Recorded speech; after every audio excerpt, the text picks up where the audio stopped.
I didn't vote in the last election, gave it very little thought and paid even less attention. Couldn't care less who was in contention, and not to even mention my apprehension of those standing for my vote made me sick to my stomach, it brought bile to my throat. I'm tired of all the lies, the constant deception, truth prevention, honesty rejection.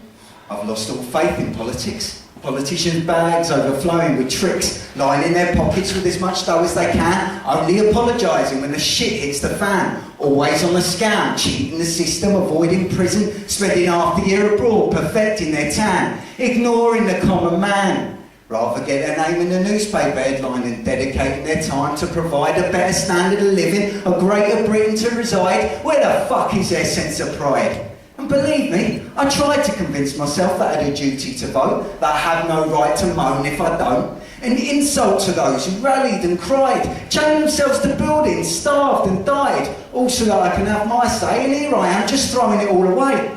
But I won't vote for the sake of it, just because I can or I should, putting all my faith in some crook that stood in a pinstripe suit and a coloured rosette, faking a smile for the local gazette, making the promises that we all want to hear and consistently breaking them year after year, without any fear of losing any sleep, maximising the profits they reap.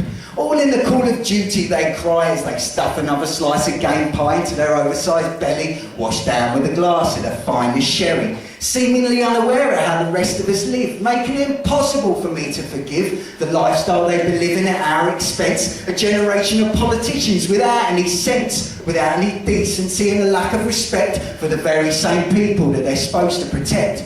And from out of this swamp we're expected to dredge enough decent human beings from which to elect a governing body that's true and just, with honour and integrity, an absolute must. Nowadays, though, they rarely seem fussed about going to war illegally or the economy going bust, or claiming expenses on all their houses and islands for their ducks. A far cry from the days when they earned an honest crust, the politicians' metal now corroded with rust. So what would it take for me to vote again? Only a situation like that in France with Le Pen. A vote to deny an extremist rise to power, standing up before the milk turned sour. Not something that I'm proud of, I must admit, but when you have principles, it's important to commit. The right to vote is a right to choose whether to stay silent or express your views. For in a free state, there's little to lose. No show trials in the courtrooms, no propaganda in the news, no scapegoats made or innocent blood spilled. The only punishment for not voting is a slight sense of guilt. So I'll vote when it's necessary, if our freedom is under threat. But until that time comes, my mind is set. Then come the next election, when push comes to shove, I know who I'll be voting for. None of the above. Yeah.